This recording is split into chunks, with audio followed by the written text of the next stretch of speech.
Hey everyone, this is acyuta-bhava from Nightlight Astrology, and today we are going to take a look at a birth chart example from my client practice in order to explore Neptune transits. We're going to give some advice for dealing with Neptune transits as well as how to deal with transits in general. One of the most common questions that I get from people day in and day out is, well, thanks for giving me some sense of what the weather is going to bring, but what do I do about it? And I think that there is a few tried and true answers to that question in almost every situation. So we're going to talk about that today, as well as some specific pieces of advice that I tend to give people for Neptune transits. Why are we doing this? Because this week, Mars has been square to the planet Neptune. So we have had a little bit of that energy just sort of in the air at the moment. And what I'm going to do for us is, first of all, just show you what Mars is doing sort of in the sky at the moment. Let's take a look at this. Hold on just a second. Let me pull up the real-time clock here. I've got a bunch of charts up on the screen that we're going to be using today, so I'm just sorting through them. So let's take a look at the real-time clock and just show you some of the Neptunian signatures that are sort of in the air right now. Also knowing that we have a lot of Neptunian action this year in general, with Jupiter moving to conjoin Neptune, which is generally a very positive transit, but you always have to be a little bit cautious when approaching Neptune. All right, so here you can see Mars is squared to Neptune. The sun is just separated from a sextile to Neptune. So we have a number of influences this week that have touched on Neptune, and we will also be getting more. So if we go forward just a little bit, see as the year continues, especially in the month of March, we're going to see 3 planets coming into the sign of Pisces and dancing with Neptune. And then if you go forward to April, it gets really intense. Then you've got Mercury joining in its fall. But Mercury joins in later on in March, and then go forward just a little bit more. Going to get the conjunction between Mercury and Neptune. And then April's like a big Pisces party. Venus enters, Jupiter and Neptune are getting together, and then Mars enters, and you get a whole big conglomeration of planets in Neptune's sign.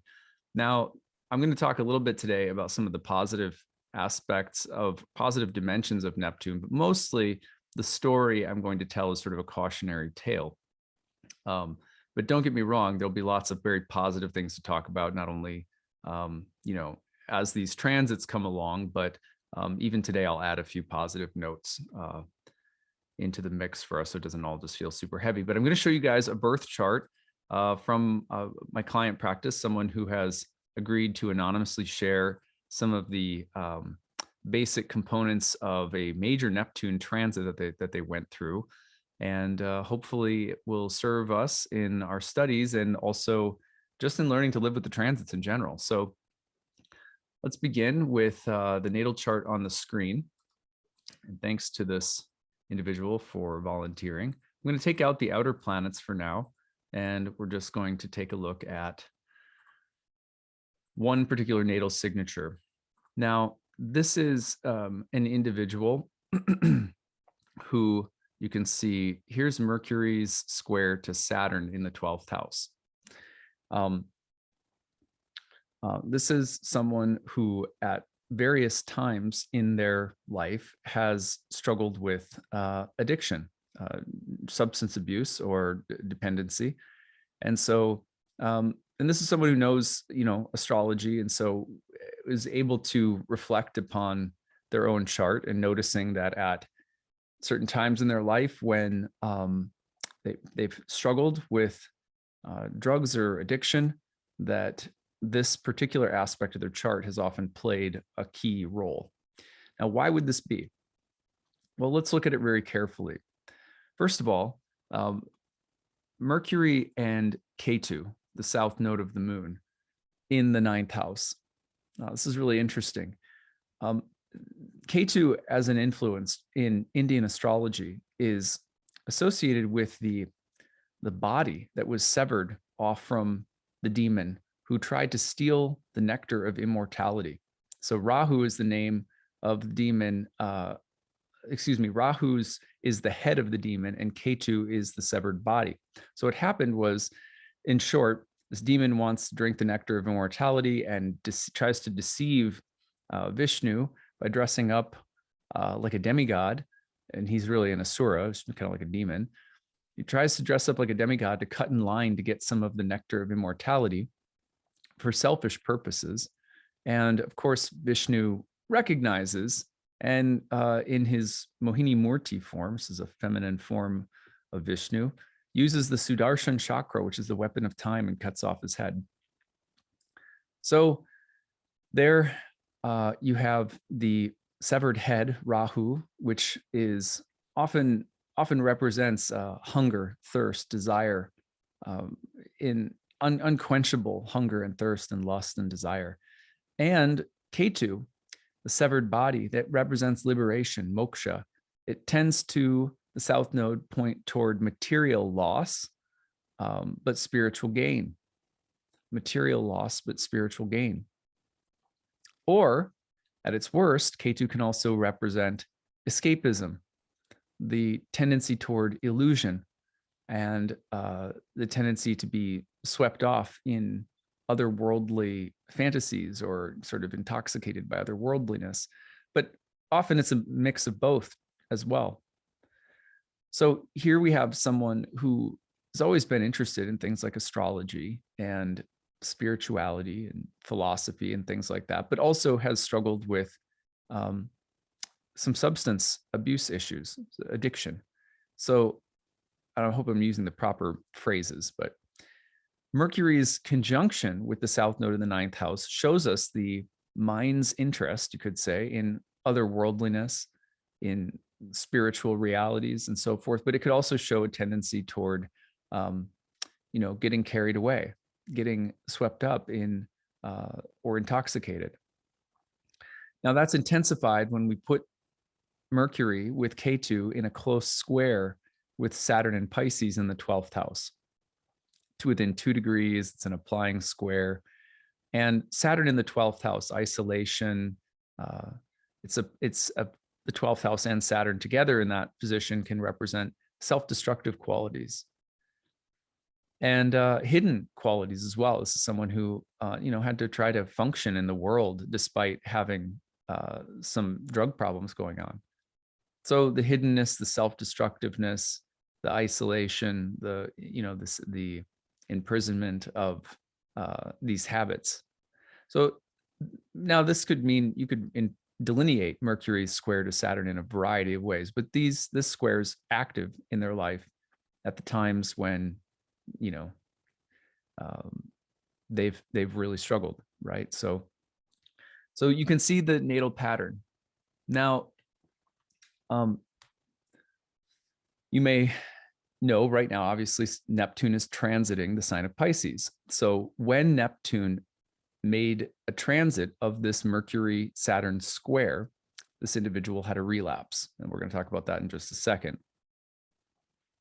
For those of you who are in living sober, I am, for example, I've part of my journey with ayahuasca helped me get move away from addiction to opiates in my early 20s. And, sobriety is a day-by-day process. Even whether you're in a 12-step group or not, it is, you can't live your life thinking, well, I'm better than that, because the voices are there, the urges are there, and they can sneak up on you. And so it's a challenging thing. And since I was, in my early 20s, I haven't had any relapses with opiates per se, not exactly. Although I remember when I had my kidney stones and I was given some painkillers, and that was very triggering to have to deal with that. But anyone knows who's had to go through fighting for their sobriety in any area of life, that it's a struggle and sometimes you fall back down. So no judgment for anyone who's going through that process, because it can be very challenging. So at any rate, a few things. One is that when you're studying transits in astrology, I think one of the most helpful things that I've ever heard came from listening to some Indian astrologers talking about the birth chart as like a garden, and the planets are like different types of flowers, perennials, or plants, annuals, whatever that come up at certain times. They say that one of the best signs of an intelligent landscaper is someone who creates a landscape around a home such that there's always something blossoming, there's always some color appearing throughout the whole season.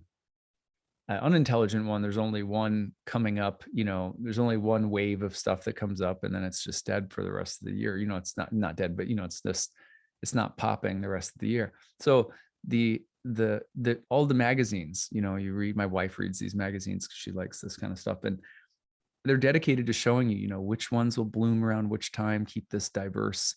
Well, the birth chart is very much like that. It is not the kind of thing where every flower in the chart, every planet in the chart is all blossoming at once. At different times, different aspects of the birth chart or our karma appear. Different themes are amplified. Different areas of life come up at different times, some more at some times than others, and less. So that's to say that first is important as we're studying this chart today, because you can think to yourself, well, I've already been through this particular part of my chart. I know that one very well. But it only takes a future transit with a lot of focus on the same area for a new layer or level or expression of the same karma, the same perennial flower will pop up. And one of the things that this individual was reflecting on, given that they know astrology, was how they underestimated in some ways the potential of Neptune activating this part of their chart for a relapse, or for that it kind of snuck up on them, that they wouldn't have anticipated it. Not out of pride, I don't think, but just like any of us, you kind of think, well, I know that part of my chart, I've sort of been there, done that, especially as you age and grow and get familiar with different placements in your chart. And you think, yeah, I've passed that test, or I've sort of leveled up beyond certain things or whatever. And we think of the chart in a sense as a series of tests. And if you do them well, then you never go backward, right? But sometimes it's not that way. Sometimes there's recurring challenges. There's layers of the onion that are being pulled back. That at any rate, if you're studying transits at home, just know that when a particular dimension of your chart is amplified, when it's highlighted by the transits, that area of your chart, no matter how well you think it, will often appear again for re-examination. It's one of the easiest ways to know, well, what dimension of my birth chart am I working with right now, or this year, or this month, or whatever, is to look at what the transits are saying and what areas of the chart they're highlighting. And you can almost always tell that by, a planet that's getting an aspect, usually from slower moving planets, because then it gives a little bit more substance and time to see that area of the chart unfolding. But also aspects in your chart suggest complexes in different areas and different themes and patterns coming together to form a larger constellation. And then when a planet happens to be hitting both parts of that, Neptune here hits Saturn as it squares Mercury, right? When you see some piece of your chart being highlighted by the transits, that complex, that constellation in the chart is going to come forth. And in some ways, there's no way that you can possibly prepare for or know what to do about it. You just sort of have to live through it, and just know, okay, this aspect of my chart is going to be present again. But for most of us, that's where astrology really does its best work, is to say, hey, look, this part of your chart's about to be active during these times. And at the very least, if it's going to rain, bring an umbrella. You get some sense of what you're looking at, what's going to become prominent or important.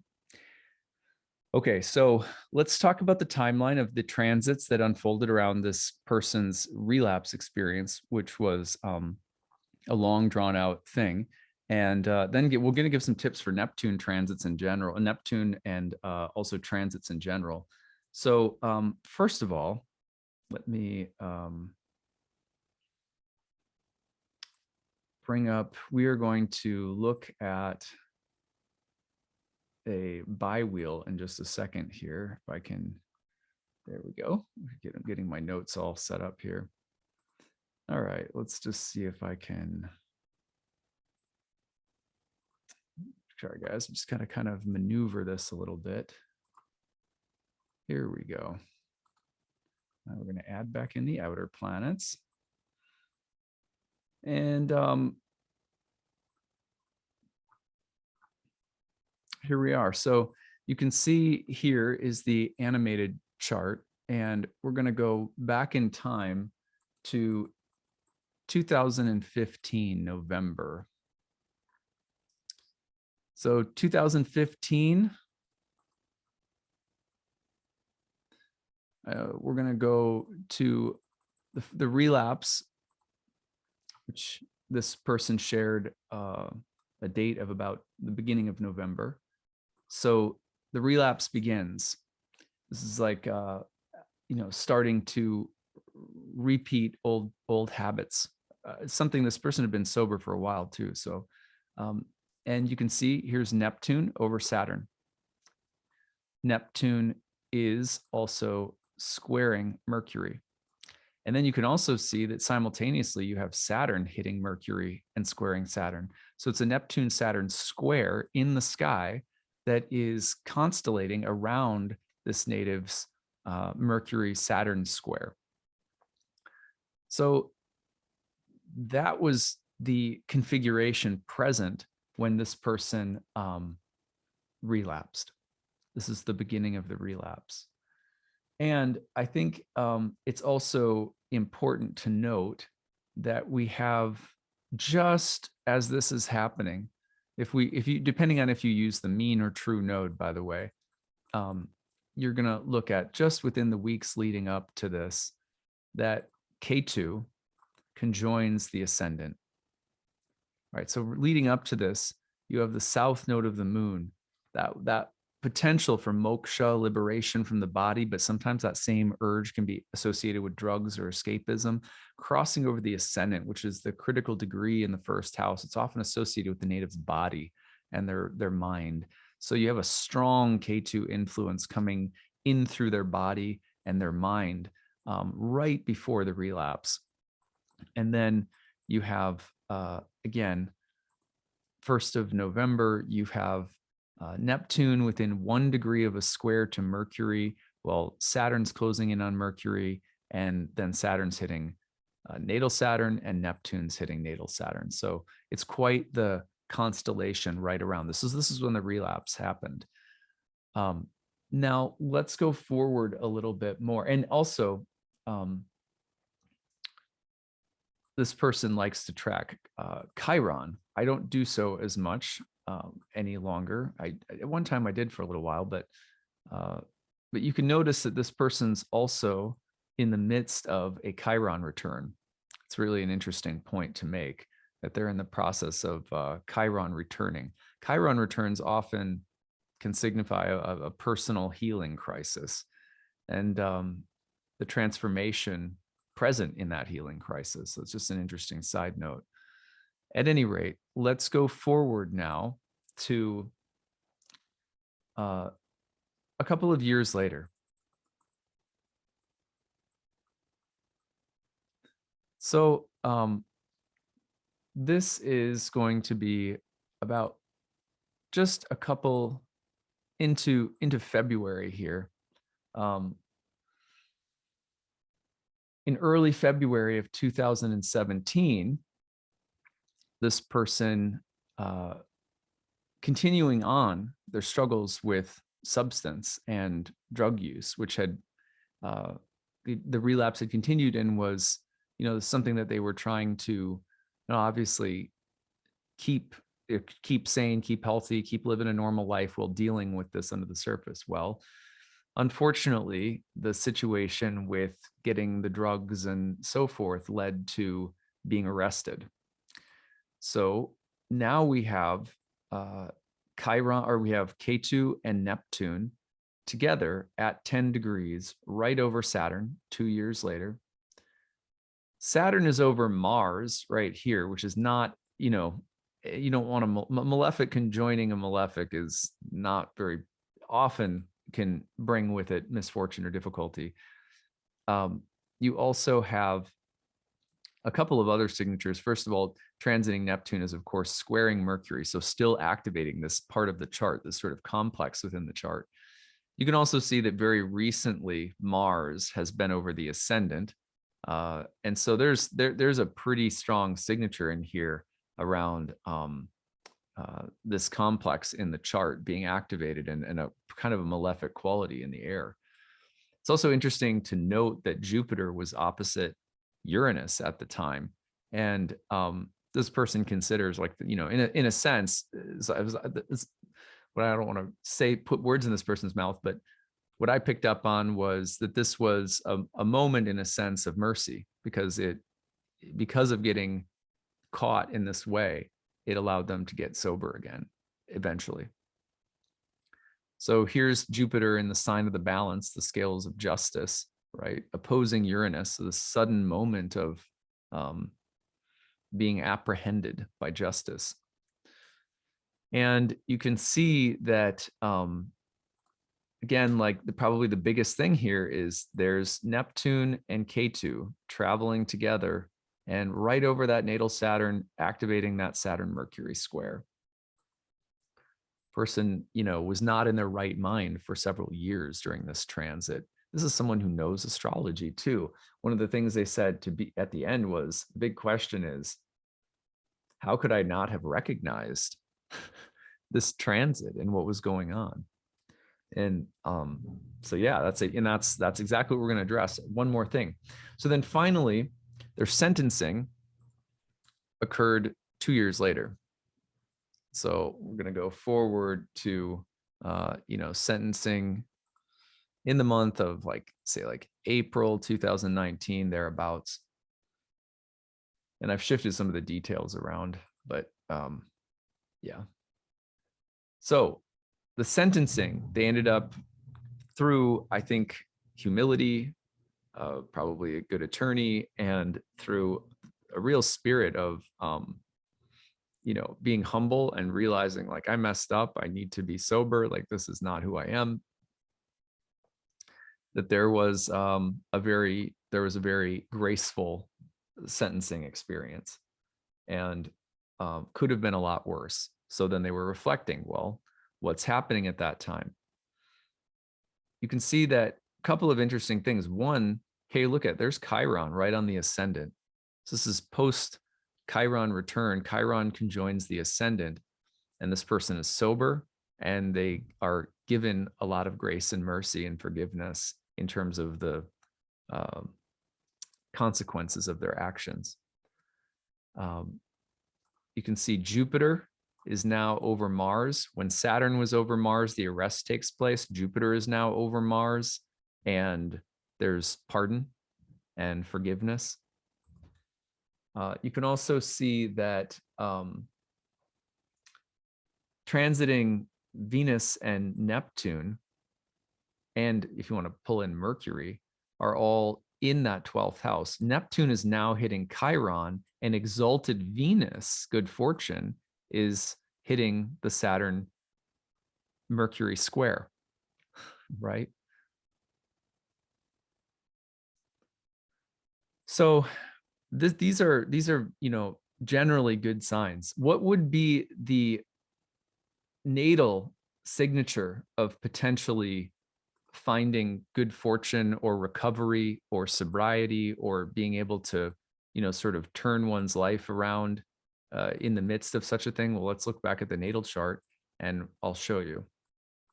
Like, how is it that this person, in other words, despite the difficulty of these placements, here you can see they're born with a Neptune Sun conjunction, by the way. So this native's question about how could I not see it? You know, it's like, well, part of it's also because when you're born with the Sun conjoined Neptune, Neptune is part of how you see the world anyway. So it's that otherworldly quality can probably sneak in a little bit more easily, I would think. But here's the, if we look at the 12th house, and this is just the way that I would do it, you might see it in other places as well.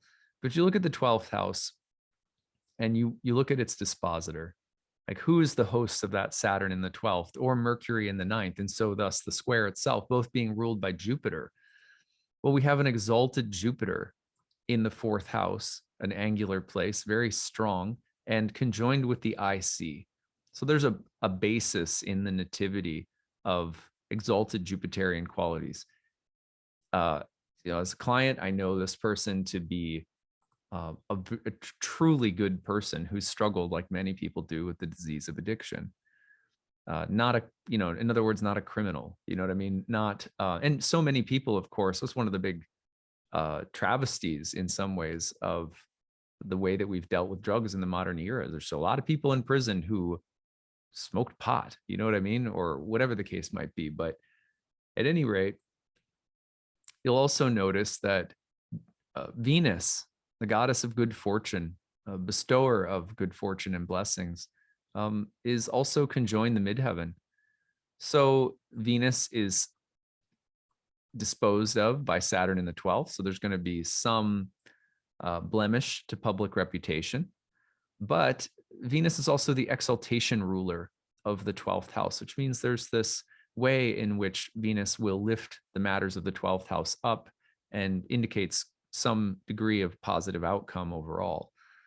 There's some other good things in this chart that speak to me in the same way, like the exalted moon, for example, in Taurus in the second house, that there's resources available to this person that are probably going to be helpful.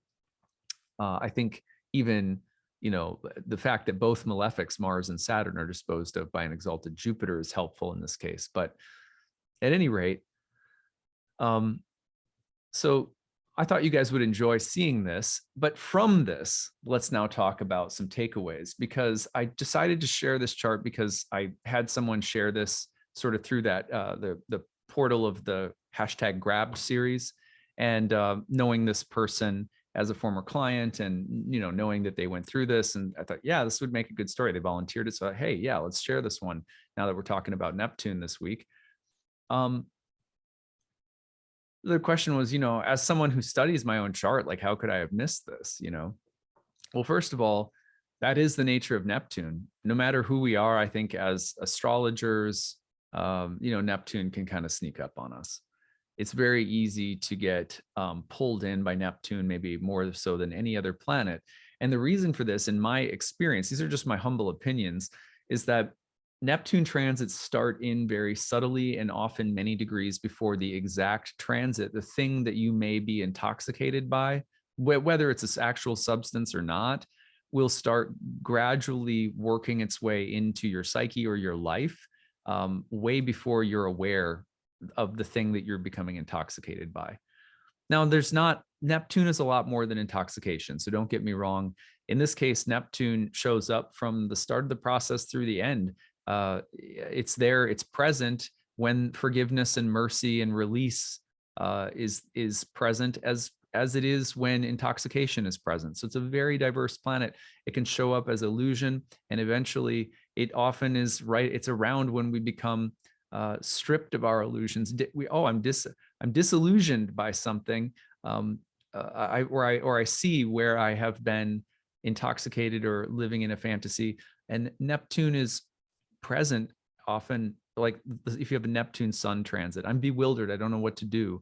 I'm going to chase things that are, I'm going to aggrandize certain fantasies and chase after them. And then by the end of a Sun Neptune transit, you go like, well, why did I do that? And its last pass over the sun, you go, oh, okay, I'm seeing clearly where my hopes and projections and fantasies sort of carried me along. And Neptune is such a teacher in this regard. It's not just giving you, it's not just slipping you a cosmic roofie and then, ruining your life. Neptune will also deliver the grace and the healing to understand illusion and fantasy in much the same way that the Seven of Cups in the tarot shows a man looking into the clouds, where the cups are in the clouds with all different kinds of fantastic creatures coming out of them and things. That card will often show up when there's illusion, yes, but also when there is some deeper wisdom to be gained by going through the process of our fantasies and projections and so forth. So, that card doesn't just mean illusion, nothing good comes of it. So if we think of the gods administering certain kinds of experiences for the purpose and sake of our growth and learning, then I think we can get to the heart of why Neptune transits. It's like, well, that's just the way that Neptune works. If there's going to be a karmic season in your life where you learn something and Neptune is involved, be prepared for you to feel at a certain point, like, how did that sneak up on me? How did I possibly get deluded? How did I possibly go down that rabbit hole? And then by the end, you kind of go, okay, I get it. I get why that was grace. I get why that was God moving me in a certain direction, or the universe taking me through an experience and showing me what I'm susceptible to. It can make you more firm and grounded mentally, or in your spiritual practices, in your commitment to sobriety, or whatever the case might be. Also, as Neptune transits go, I don't know a transit. If I look at my own Neptune transits in my lifetime and so forth, I don't know of a transit that is more more about surrender and the feeling of loss of control than Neptune. You only sort of win, in a Neptune transit if by the end you say, not my will but thine. If you say, I will go wherever you send me, and I will learn whatever it is that I will learn, and if that happens because I follow my own foolish fantasies and I get lost, just please don't forget me. I couldn't think of a better prayer. And it's a prayer that's, I think, common in many traditions, which is, I don't know what's best for me. I don't know where I'm going. I can easily be swayed. My boat, is pushed by the winds of desire and fortune, and my mind is not a steady state. I don't always know what's best for me. I know Neptune is coming to visit me. Take me where you will, but please don't forget me, and please don't let me forget you. At some point, if I get lost in the fog, bring me through. Lead me away from shipwreck. It's a classic prayer, lead me away from temptation. We don't mean by that, the temptation of watching an R-rated movie, we mean the temptations of losing our way. And what does that look like for you, losing your way, Well, Neptune is the great prayer for Neptune, in my experience, at least, is, if I lose my way temporarily, please just guide me back. Please don't forget me. Don't let me forget you. I know that my mind and my own will and way may take me astray at times. So just please don't ever leave me. That prayer, I feel, is so appropriate for Neptune and Neptune's version of mercy, Neptune's version of teaching us. We have to be willing to get lost if we want to be found. We have to be in a state of surrender. This is one of the reasons I have a number of people in my extended family who are in 12-step programs, why I think that they work for so many people. There is this sense of being surrendered one day at a time. This is bigger than me. There are things I can't control. A seasoned meditator is in many ways not a lot different from a seasoned person who is checked in with their sponsor every day. Today, I'm going to try my best, but I know that the addiction can be stronger than me. So there's a surrender involved. And in my experience, if you're going to prepare for a Neptune transit in your life, you can prepare knowing that God is coming over to your house. And this goes for all transits, really. Knowing that the God is coming to your house, you say, I welcome your teachings. Please be merciful. Please lead me and guide me to my best self, to all good and divine attributes. And please protect me. Please save me from the worst in me, or in the environment. But also, I accept and open to whatever you have to say, or wherever you will bring me. And I find that is the approach, the only advice that I can give people. People say, oh, there's a Neptune transit. And I'll say, yeah, okay, this area, watch for this. And I'm like, oh, wow, that sounds like a lot. What do I do about that? Well, nothing. Just a God's coming to your house for dinner. You know what I mean? So be humble, be receptive, be open. Don't be reactive. Don't be afraid. Just try not to have any expectations, and open your heart to wherever things may go. And, the prayer for Neptune, I think, is a prayer for all the planets, but it's don't forget me. I might go into the fog. I might get lost in something.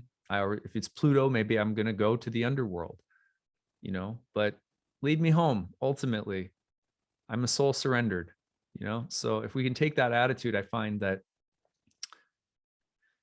it makes it a little bit easier. But there are some things that, like, this person was reflecting in the email that they wrote to me, and they said, I can't say, someone who knows astrology and should have seen this coming, that there's some things that are just karmic. This is just something that I had to go through. I see that now, and and that's the surrendered wisdom, you could say, of Neptune. Also the surrendered embodied wisdom of that Chiron return, or Chiron crossing the ascendant, even if you want to go in that direction. Not that I'm at all an expert on Chiron.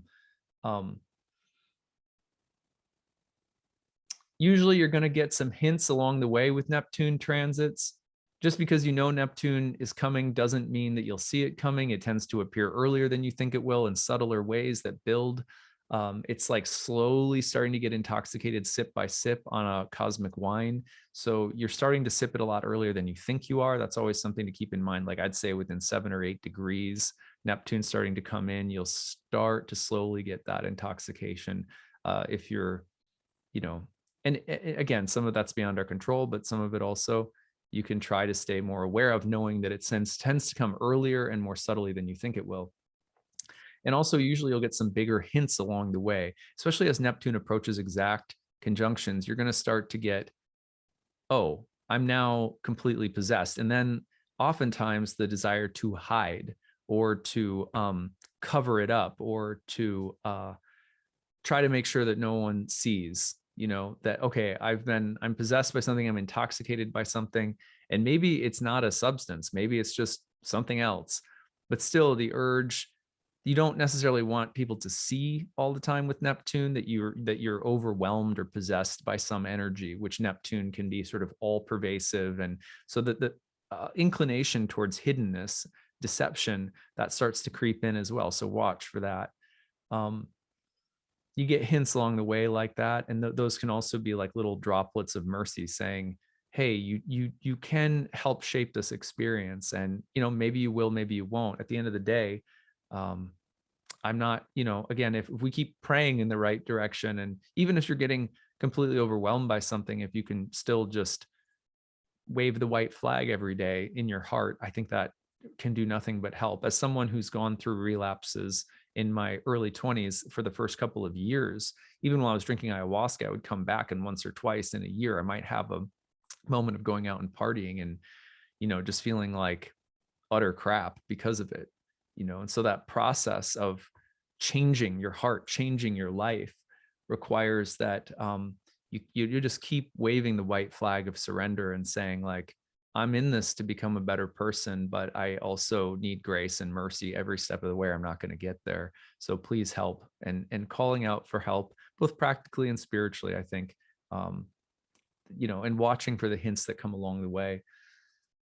So karma will blossom when it blossoms. We are here to experience karma. That's a part of it. That's part of the deal. We do have free will. So how we respond to karma matters a great deal. And part of the way we are proactive with karma in our lives, according to at least my guru and the sages within the Bhakti yoga tradition, is to be in the mode of a surrendered soul every day, to keep the sadhana strong, which is to say, not that you're strong, but that your ability to hit the knees, to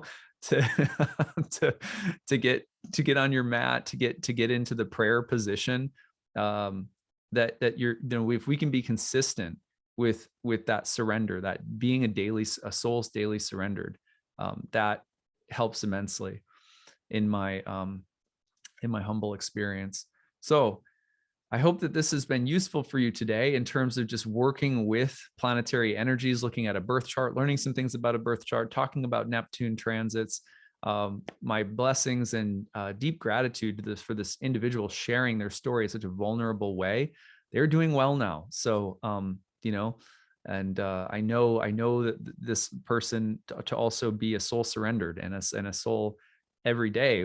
Experiences like this can take you to your knees, and you feel like, well, I've already been to my knees with that thing before in my life, and then it can do it again. So hence the importance of, for all of us, we take that as not something to be afraid of, but something to remind us of the importance of really recognizing that we are in the hands of powers greater than ourselves. And if we can rely upon the mercy of those powers every day, if we can say, universe, I know you're guiding me along, planets, gods, God, whatever your religious path might look like. But if we can humbly submit ourselves to that every day, the participatory nature, the co-creative nature is there. Sometimes we act like the co-creativity of the universe is a given.